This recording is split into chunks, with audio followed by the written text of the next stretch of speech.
Welcome to the Kaleidoscope of Possibilities, Alternative Perspectives on Mental Health. My name is Dr. Adriana Popescu. I'm a licensed clinical psychologist and leader in the field of mental health, energy psychology, addiction, trauma, and empowerment. In this podcast, we will be exploring mental health from a variety of perspectives, from the spiritual to the shamanic and beyond. What if mental illness isn't everything we think it is? What if everything we see as a pathology is actually a possibility? What else is possible with mental health? Hi, everyone. Dr. Adriana Popescu here with you yet again with another episode of Kaleidoscope of Possibilities, Alternative Perspectives on Mental Health. I'm really looking forward to my conversation today with Kate Kripke. She is a licensed maternal mental health expert, author, podcaster, and creator of the Calm Connection System. Kate brings 20 plus years of experience helping thousands of new moms break free from burnout, guilt, and overwhelm. As the founder of the life-changing Calm Connection System, she's helped over 6,000 moms unlock ease, stability, and joy without medication, time-consuming trial and error, or years of expensive therapy. Kate's science-backed, results-driven approach has been featured in major outlets like the New York Times, USA Today, and CNN Health. Welcome, Kate. I'm so happy to be here. Thank you for having me. Thank you. And I apologize to the audience and to you. I'm beginning over a cold, so I'm a bit sniffly. Doing my best here. So I always like to start the show off with an introduction of getting to know our guests. So tell us a little bit about yourself. How did you come to be doing this very important work that I think we don't see enough of in the world? So tell us more. Thank you. So I grew up in New York City, in Brooklyn, New York City. I was raised by two very high achieving parents. I was certainly raised with a lot of privilege and opportunity. And I was also a very anxious, very self-conscious, very panic attacks, caretaker, the good girl, much of my life. And it's so funny. I think we all have our reasons that we go into the field of psychology or mental health or any field for that matter. But I think I was always drawn to working with women and mothers to help mitigate and prevent some of those issues that can happen when a parent is struggling with mental health issues and unintentionally projecting that anxiety or those mental health challenges onto their kids. I think what's interesting about my story is that I was deeply loved. I was deeply cared for. I actually didn't have any big T trauma in my life as a child, and there was a lot of relational trauma that I then had to work through as an adult. I also I have two teenage daughters now, and my first daughter I had very significant postpartum anxiety with. And of course, I was already, I've been doing maternal mental health work for 20 years. So I was already in the field. And, we always think we should know. And then, of course, when we're in the hot seat going through it, we don't always know. That just led me. I ran a clinic here in Colorado for 15 years, the Parent and Family Wellness Center. I have recently, as I was saying to you before we started recording, shifted from more traditional psychotherapy to more of a coaching model. And it is my utter privilege and joy to be working with mothers from all over the world who are looking for support in those early years of motherhood. Wonderful. Yeah, so important. I think so many moms feel like, the pressure, especially in this day and age, to be like the super mom, right? Like to bring home the bacon and to fry it up in the pan and also take care of the kids and change the diapers and stay fit and looking good and be the perfect wife and probably have a job on top of all of that. I mean, it's so much, and there's often so little support. I think a lot of moms feel really isolated.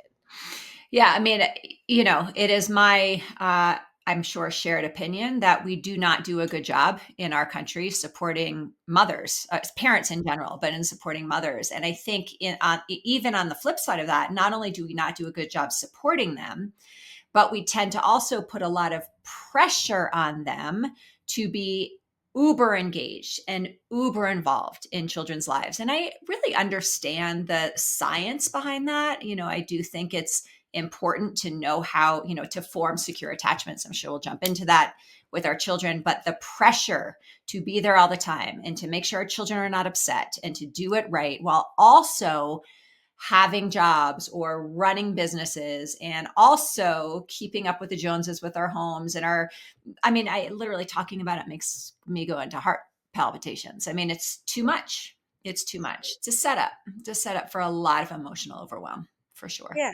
Yeah. And, and I end up often, as the director of a drug and alcohol rehab program, I often see the results of that, right? I see so many moms, it's because it's a women only program. I see so many moms coming in overwhelmed with everything we're saying. But often what is at the root of it is that they have their own history of growing up perhaps in dysfunctional homes, maybe an addicted home, maybe a home where there was like mental health issues, or maybe there was early childhood trauma, the whole adverse childhood experiences concept. And they have their own stuff, let's call it, that they haven't had uh, known to or haven't had the ability or availability to be able to work through and heal, and then it ends up taking its toll because it has that cumulative effect, and then it shows up in issues with parenting and can result in maternal mental health issues, addiction, and all kinds of other things. So can you speak to that a little bit and what you're seeing with your work? Yeah, it's so true. So I think I want to back up for a moment and just sort of suggest to you my perspective after 20 years of doing this work of what causes such often significant mental health challenges for mothers and new mothers. Often people may not come in to get support until their kids are older, but anytime I do that assessment or I take a history or start talking, I'm like, okay, started as you were becoming a mother, right? There is no motherhood without emotional discomfort, sadness, grief, frustration, disappointment, fear, anger. It all comes with the territory. Motherhood has been described as a psychic trauma, right? And it's a physical trauma. Talk about trauma. There's all kinds of trauma that comes in when we become mothers. And so we will feel the entire gamut of emotional discomfort. Many of us were not taught when we were being raised by our own parents that emotional discomfort is okay. We were taught that those uncomfortable emotions were dangerous or bad or would be punished for them, or it meant there was something wrong with us, or potentially something wrong with our parents, right? If they didn't manage their emotions well. So many of us come in to this role as mother with a fear of emotional discomfort. Babies cry, moms cry. That in and of itself isn't symbolic of postpartum depression or anxiety. But when we don't know how to really feel these emotions and see them through, and we're used to having to cope by using something, either unhealthy or unhelpful, we're kind of lost in this new mothering because we become so emotionally overwhelmed and we just do not know the pathway through. And I think that for the most part is what causes more clinical levels of depression and anxiety. Is just that feeling, that fight, flight, or freeze response to what might be a very normal, organic, appropriate response to becoming a parent. I love that you're distilling it down for us, to the basics, what I would call that is absolutely the fundamentals, because you're right. I think in general, in the world that we live in, we are not taught how to Mhm. identify emotions, how to deal with them in healthy ways. We don't understand our own bodies. We don't understand how the brain works and how this fight, flight, freeze response works. I talk a lot about that on the show and in other videos that I do, where I really try to educate on that. We don't understand how to manage our own emotions. And science tells us if we don't learn how to regulate those mechanisms, the body will be impacted. And if we have stressful experiences, we accumulate them. And if some of them are traumatic, we accumulate those too. Time alone does not erase those things. We hold those things in our body. The body keeps the score. And Absolutely. what we see is a cumulative effect, right? If you did not have an opportunity to deal with those stressful experiences and emotions as a child, they build up and they build up, and you experience more stuff and then you become a parent, and sometimes that stress of that alone, and like you said, the trauma of just giving birth and having, all this pressure to be super mom and super person, it's like it takes its toll. And then I see so many moms having breakdowns, and then they end up in sometimes really severe situations in like a psych ward or in rehab or whatever it is. So how do you work? Maybe this is a place to start with your calm Sure. program, because like I think that's so basic, is like how do you then work with teaching people how to regulate emotion and their nervous system? Yeah, yeah, it's a great question. So, my work is really based on the model of our deepest beliefs about ourselves, which are often so unconscious, right? And this might be, well, I mean, the model is our beliefs lead to the kind of thoughts we have on a daily basis. Those thoughts lead to how we feel emotionally. Our emotions motivate certain types of behaviors, and those behaviors, become habits, and that becomes the results of our life. And of course, this is a very simplified, pared down version of how our brains and bodies and decision making and habits work, how we engage with the world. However, if I see a mom in early motherhood who, for example, you brought up the way we were mothered. If I was a child and I felt a lot of big emotions, which by the way, all children do, it Mm. is inherent to come into the world as a skin ball of big emotions, right? If I was somehow my emotions were dismissed, or I was punished for how I was feeling, or I was left alone with my feelings, and just to remind your audience, little people cannot metabolize big emotions on their own. Their brains are not developed enough to do that. But if I was a child and I was alone with my emotions, I will have learned pretty early that emotions are not safe, right? So what I'll see pretty early on is that a mom will not be able to tolerate her own baby's distress or her own child's distress, right? She'll start taking personally, or she'll think that the fact that her baby is crying means that she's a bad mom or she's doing something wrong. And then as mothers, our hearts and our children's hearts are interconnected, right? So if my baby cries, my heart's going to hurt.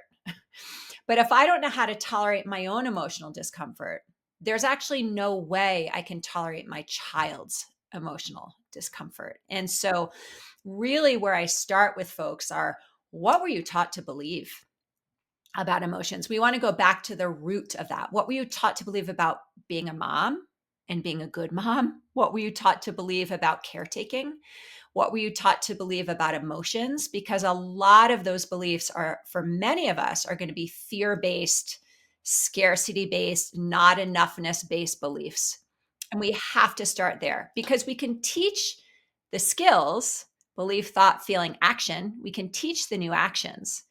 But if they're incongruent, if they're misaligned with what someone believes, they're not going to be sustainable. They're not going to last. Does that make sense? Totally. How do you work with, I have a lot of different tools I like to work with when we're talking about limiting beliefs, especially the ones that come from such an early age when we're so impressionable, and we don't even, there's often subconscious. We're not even aware that we have them. How do you work with helping moms to start questioning and changing the narratives and Yeah, such a great question. I have sort of combined strategies and tools from kind of behavioral therapy, a lot of Byron Katie's work, a lot of other people who do this work, but I generally take someone through a 5-step process. And it's a somatic, a lot of my clients are very in their minds. They're very analytical. They are high achieving, success driven. I got to figure out the answer up here women. So we want to bring them back into their bodies a little bit. And often they may have been taught that it's not safe to feel. So I'm just going to think my way through it. So the first question I always ask is, what is the belief and how do you feel in your body when you say that belief out loud? Emotions are bad and dangerous. I'm a bad mom if my baby cries, right? might be an example. Second question, is it possible that that is not a fact?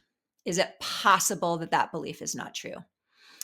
By the way, as I know you know from your work as well, a lot of times we can convince ourselves it's true, but when we pull out that big camera, right? When we get a really big perspective and we say, okay, so if I asked every single person on the planet that it was a fact, would every single person say yes, right? We're looking for just a little bit of room in there. And then the next question is, how would I be moving through the situation if I didn't have that belief? And then the next question is, what is a new belief to try on that is as possible as the first belief? And I will tell you, it is way too much to go from nothing to everything. So for someone to say, um, have that original belief be any if my child is feeling discomfort, emotional discomfort, it means I'm being a bad mom, for example. It's not going to be possible for most people to go to I'm being a good mom when or it's not a bad thing. So I often invite people to just say maybe the new belief is it's possible that it's not true, right? It's possible that just because my baby is crying doesn't mean there's something bad happening. How do you feel in your body? And then the final thing is always an action step. We have to take an action step. So once we get someone to that new thought, that new belief, a new shift in the nervous system, what's one teeny tiny thing you can do from here? And it could be drink a glass of water. It could be feed myself something helpful. It could be put my hand on my heart. It could be take a deep breath. It could be put a sticky note on the wall of this new belief. But we really, as we know, change happens in the action, not just in the thinking about it. So that was a long-winded way of answering your question, but there's one process people can go through. Oh, I love it. And I love that it's like structured and like stepwise in that kind of way. Um, and to really point out to people, I think what you highlighted that it's not just black and white. I mean, that in and of itself we would call a cognitive distortion. Like I'm either a good mom or a bad mom, right? I'm either like on 100% of the time or I'm slacking and that's bad. And like we have such extreme polarized ways of thinking, and especially in seeing ourselves, right? That tends to be where we're the most biased. And So and especially when we're scared. I mean, rigid thinking comes from fear. And again, guess what? New motherhood is really freaking scary. we're we're taking care of these little humans. So the fear makes sense, right? It's what we do with it, how we move through those emotions. And lots of moms get stuck in the fear. So you've talked about the mental part and how important it is to identify and start to really question these limiting beliefs we've had, that from our own upbringing and about emotions and our own worth and all the things. And yeah, absolutely. How do you work with the more somatic pieces of it? Like when the nervous system is actually triggered into fight, flight, or freeze? Yeah, it's a great question. By the way, there's a lot of limiting beliefs that many of us in new motherhood have around self-care too, right? And I think that's one of the things that also causes more long-term depression and anxiety, because if we're not taking care of ourselves, forget about it. So it just worth sort of mentioning that. So this is a really interesting one, because a lot of times moms will come to the table, women will come to the table in motherhood and focus all their attention on what does my kid need? What does my baby need? What does my kid need for them to be okay? And we try to act in those ways, or quote unquote do those things that we're told are the right things to do, but we do them from a heightened nervous system response. And maternal and child mental health are so deeply interconnected. We share a nervous system with co-regulation. We share a nervous system with our little people for quite a long time, actually. And so I think I love this question, because the pathway through is always going to be to tend to our own nervous systems first. I do a lot of work with self-compassion. I think it is an imperative place to start. I do a lot of work with breath work. So I teach that breath where our exhale is a little bit longer than our inhale. That breath sends an immediate message to our brain that we're not in this moment in danger because of the length of the exhale. And so that will pretty quickly shift what's happening in that sort of limbic fight, flight, or freeze space and help get our frontal cortex back online. But So the breath, and then the self-compassion, which again, I do not think we are taught how to be compassionate with ourselves, especially high achievers who are taught to be like self-critical and you got to do better and what's wrong with you. And that act of self-compassion, which literally looks like putting your hand on your heart, or literally sounds like, oof, this is hard in this moment for me, right? It's just meeting ourselves where we are with our words and our thoughts. Connection settles our nervous system. Disconnection escalates our nervous system. So that moment of connecting with ourselves will also turn on the parasympathetic nervous system again, so that we can then think a little more clearly about what's actually happening in this moment right now versus what happened for me when I was a child and I was crying and no one tended to my needs, right? Or what might happen later because I'm having catastrophic thinking about the horrible things that might be happening for my kiddo, or the fact that maybe I think I'm being a bad mom and I'm going to ruin them for the rest of their lives. All those things that go on in our minds that are not rational with respect to what's happening right here in the moment. And I think that's so important to really take ownership. And this is not to make moms feel bad or wrong, but to really take accountability and responsibility for our own, like, for their own nervous system. Which I can't speak because I'm not a mom, but like to take responsibility for that, because like I'm a mom to a kitty cat who's very sensitive. That's right. And if I'm like dysregulated, when I get like agitated, he gets triggered. He gets, it's that co regulation concept. He feeds off of that energy. And if I'm in a distressed state, he gets distressed. And then I get frustrated with him. Why are you crying? What's going on? Right. And not recognizing that I get hyper focused on him and trying to calm him down, not really recognizing if I would just actually calm myself down, he would like naturally chill out. And I think that, it speaks to that whole thing, what they tell you on the airplane, right? But you put the oxygen mask on yourself first and then on your child in case of emergency. And I really want moms to understand how important that really is. It may seem as though attending to a dysregulated child is the most critical thing, but actually attending to yourself first may actually be the solution, right? I think it's usually the solution. And of course it's a both and, right? Because our child is going to need things too. But I but here's the thing. You go on social media anywhere and there is even I catch myself using this language on Instagram and in social media, this good mom. How can I be a good mom? Right? There's no mother out there. Most mothers out there want to be good mothers, right? So there's a way in which we think we're doing right by our children to tend to their needs first because it's painful to see our children struggling. And the pathway to a secure attachment between a mother and her child, which we know, secure attachment is the foundation for healthy development for children. The pathway to a secure attachment between a mother and a child is for a mother to stay steady in all forms of emotion with their children, for us to be present and available through whatever our kids are going through.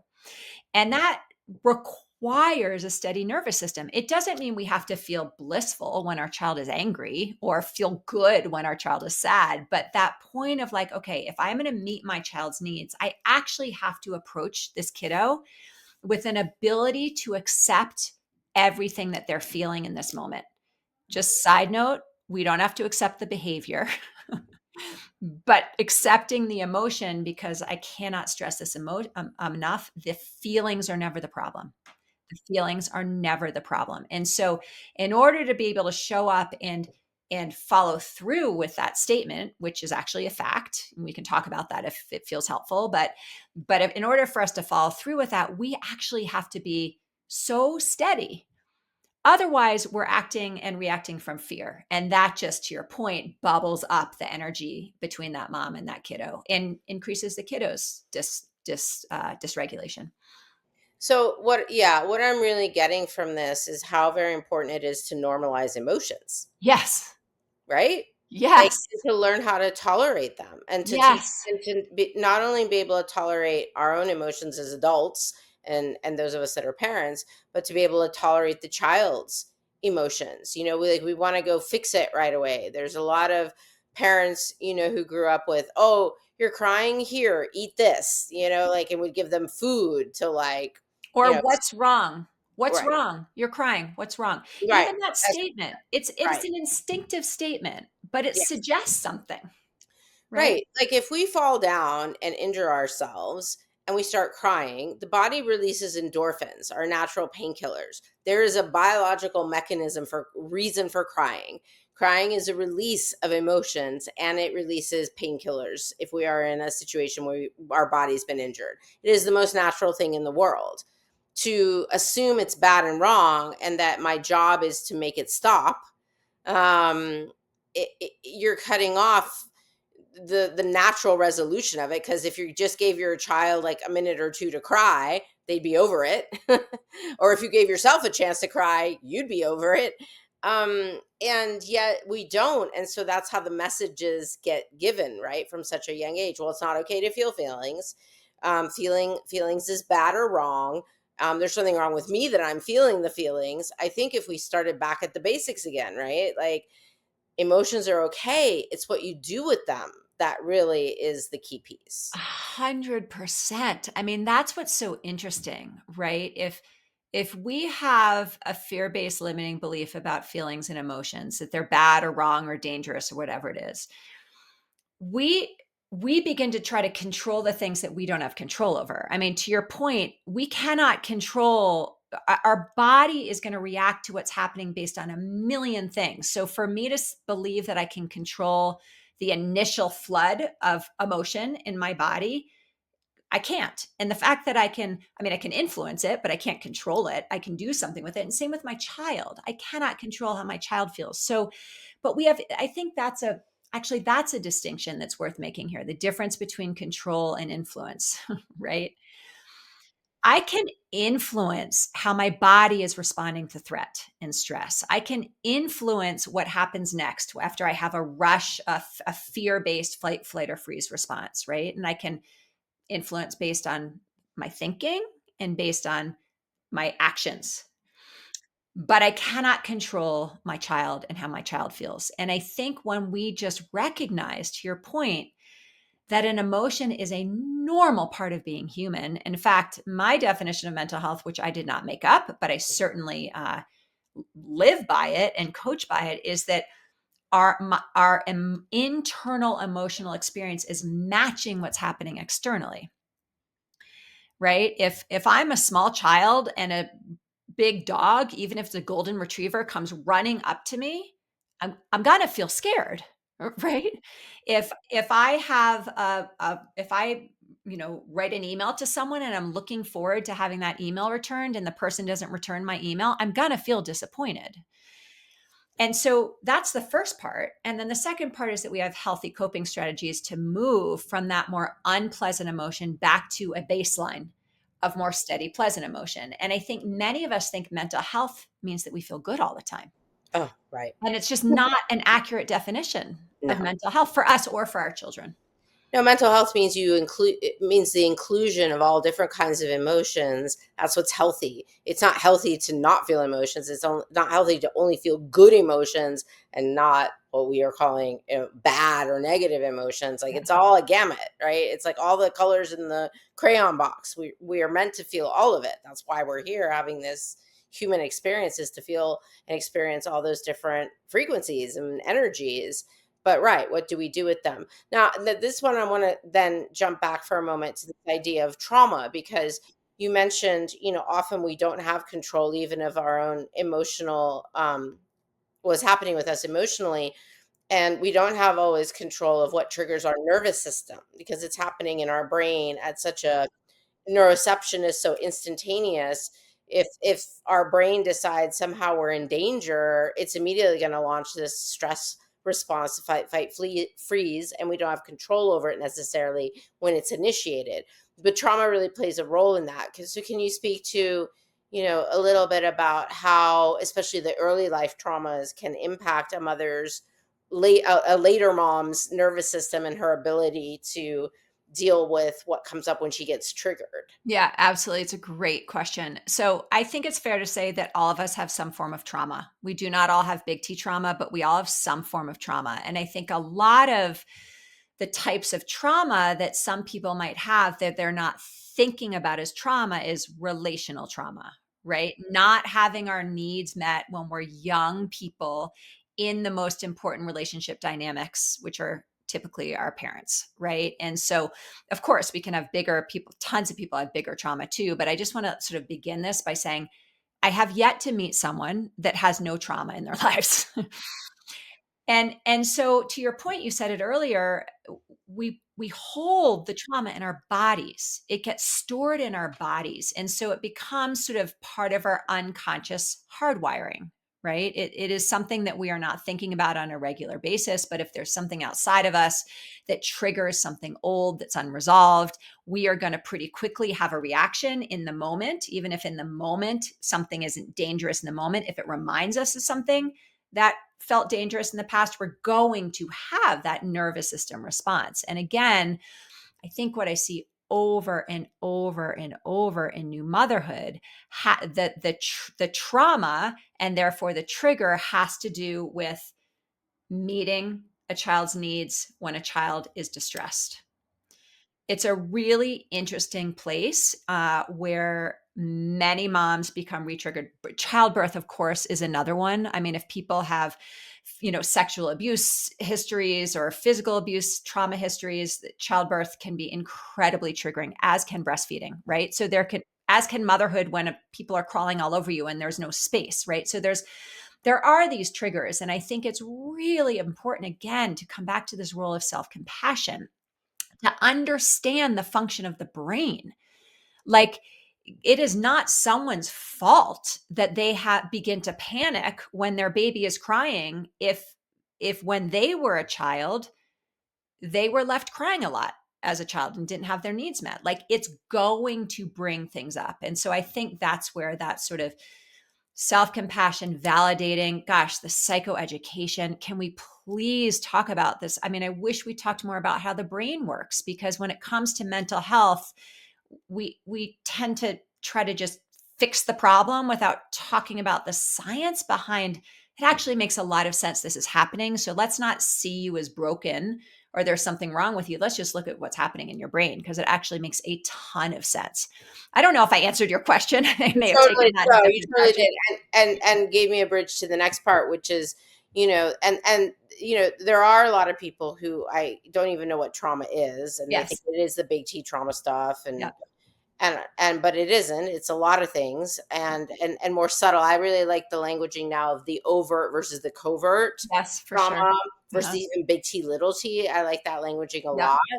lot. Because we don't recognize there's a lot of covert trauma that we don't even recognize was experienced as traumatic and may Yes. not even be ours. Sorry, for those of you seeing, I've got a kitty I in love it.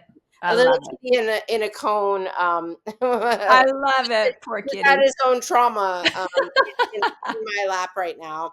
Um, seeking co-regulation. Yeah, but that the idea that it doesn't even necessarily have to be your own personal experience. Think about living inside your mother for 9 months when you are sharing a nervous system and you don't have a separate sense of self. You will be feeling all of mom's unresolved traumas, and same happened for her when she was living inside her mom. And we know now through epigenetics that trauma can get inherited through our DNA and through the energetic field of trauma going from one generation to the next, and then the cultural traumas, and if you're a highly sensitive person and what you're picking up on the people around you, it's so much more nuanced and complex than we ever knew it was before.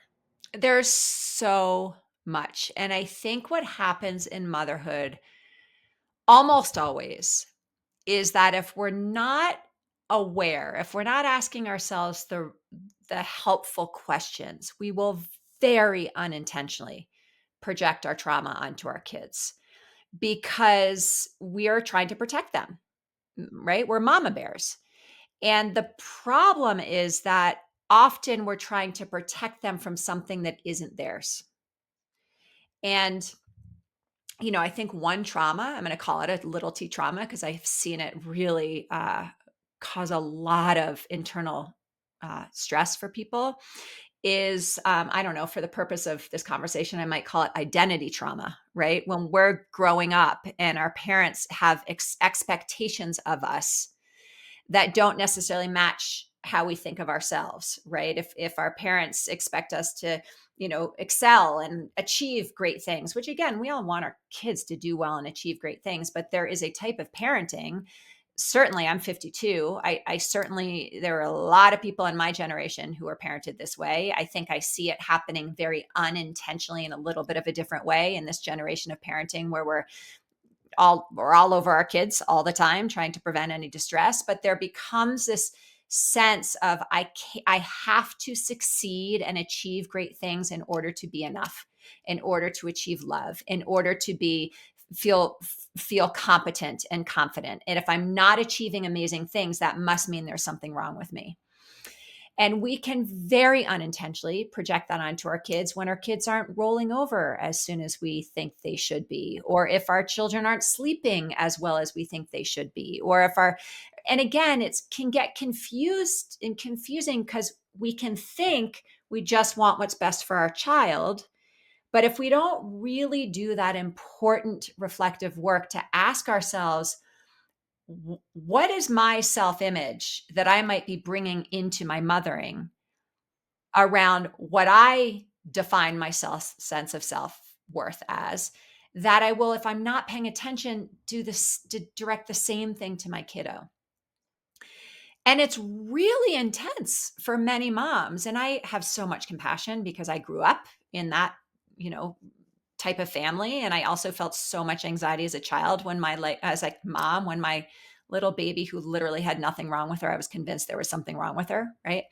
It's just projection. It's just fear. And I think that is a really profoundly opportunistic place for moms to start getting curious. Because if we as new parents get curious about that early, mothering becomes much simpler, quite frankly.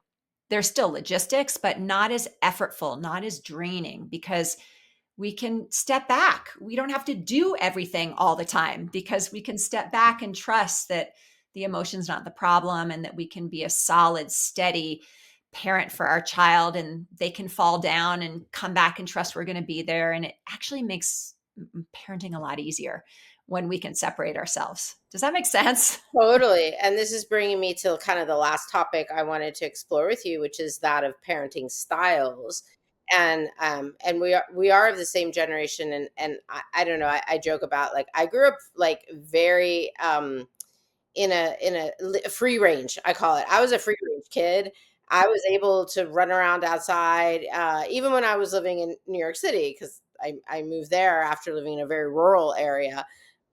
Moved there, and even then I was riding buses by myself and going all over the subways and stuff. And I was trusted to take care of myself, and I was very independent. And it was a very laissez-faire, type thing. And then we started seeing this wave of sort of, we were calling it helicopter parenting for a while. And then now we were calling this newest sort of iteration is gentle parenting. And I'm curious, to me, I don't know if we're doing our kids any favors with so much involvement. I think that if my parents had tried to be that involved with me, we would have had a much more contentious relationship with me pushing back on that, because I didn't need that. That wasn't what I required. I was a self-starter. I was able to do my homework on my own. I liked school. I wanted to be achieving. But when it's kind of forced on kids in this kind of way, in any sort of more extreme style, I mean, I don't think corporal punishment is the way to go either. But can you comment just on parenting styles in general and some of the things that come up in your work? Yeah. I think we are caught in an in a should zone as parents. I will say that I have a very strong belief that there's no one right way to raise a child. At the same time, I do believe that there are healthy and unhealthy ways to raise children. So the choices, do you co-sleep? Do you breastfeed? Do you bottle feed? Like, I don't care. Usually what feels right to the parent is going to end up, as long as we're sort of congruent with making sure a mom is having her needs met so that she can be healthy and well. Like, I'm not sure those things really make that much of a difference, quite frankly.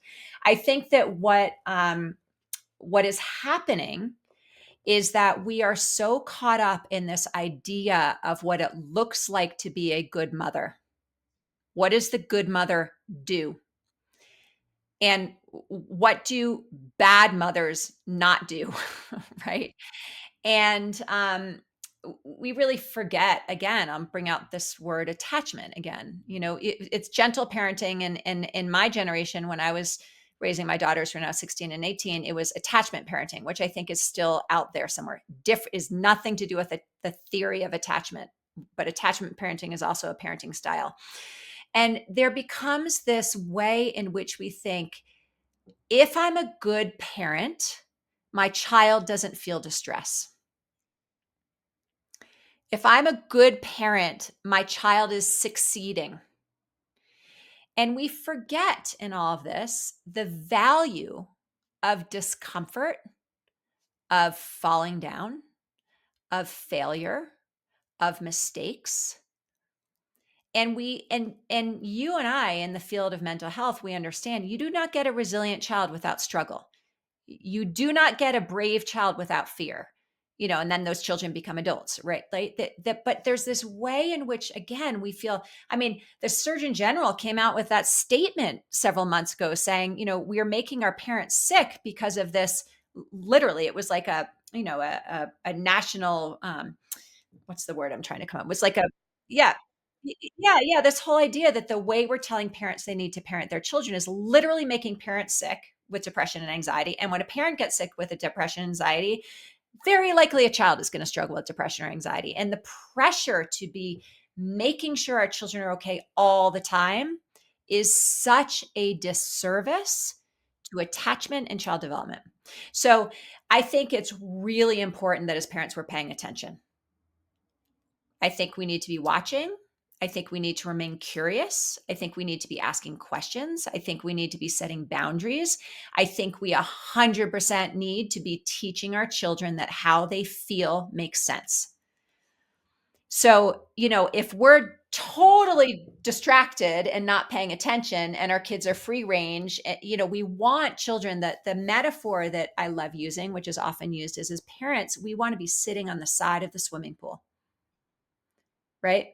We don't want to get in there with our kids and prevent them from drowning, because then we're both going to drown, right? We're crawling all over each other. We want to be at the side of the pool and teach our kids to swim, make sure that they're safe enough in the side of the pool so that they can come and find us. They know where to rest. So we have to be watching, we have to be paying attention, but to involve ourselves in everything, I've seen it. I've seen the consequences of that. And ends up causing a lot of anxiety for mothers, and it ends up causing a very anxious, insecure attachment for a child. Yep. I couldn't have said it better myself. Such an interesting, fascinating conversation we've been having. We could have gone on for hours. Yes. Kate, if people want to find out more about what you have to offer, the work that you're doing with clients, where can they go? Yes, great question. So I will send you a link for the show notes. I did create a 12-week program called the Calm Connection System, which I have brought my 20 years of more clinical work, my 18 years of being a mom, and just a lot of work that I've done with all the women over the course of my career to create this 12-week program that's really designed to change a mom's brain in 12 weeks. And we do a lot of work on those limiting fear-based beliefs that start that process that can lead to a lot of anxiety in motherhood. So I'll send a link to that. I have a free masterclass that talks about that. It also will leave your listeners with things they can do right now to get unstuck from some of that fear and anxiety. And then I'm also very active on Instagram. So I love talking with people on the back end of Instagram as well. And that's just at Kate Kripke. So I hope to see some of your listeners in either of those two places. Oh, wonderful. Yes. And thank you so much for being with us today and sharing your gifts and time with us and the resources that you're providing. It's so needed. wish every mom knew that this was available. And so for those of you who've been listening and watching, if you're a mom, if you know someone who's a mom, we all do, who might benefit from this information, please do pass it along.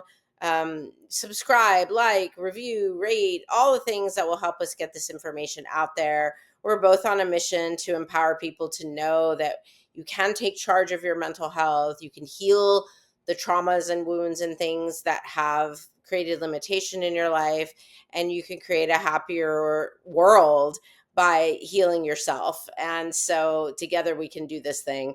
Now more than ever, we need to remember. Cheers to that. I am right there with you. Yes. So thank you so much, Kate. Thanks, everyone. We'll see you next time on Kaleidoscope of Possibilities. Thank you for joining me for this episode of Kaleidoscope of Possibilities, Alternative Perspectives on Mental Health. This has been Dr. Adriana Popescu. If you enjoyed this episode, please like and subscribe and share with others. To find out more about me, my guests, and more, please visit my website at adrianapopescu.org. See you next time.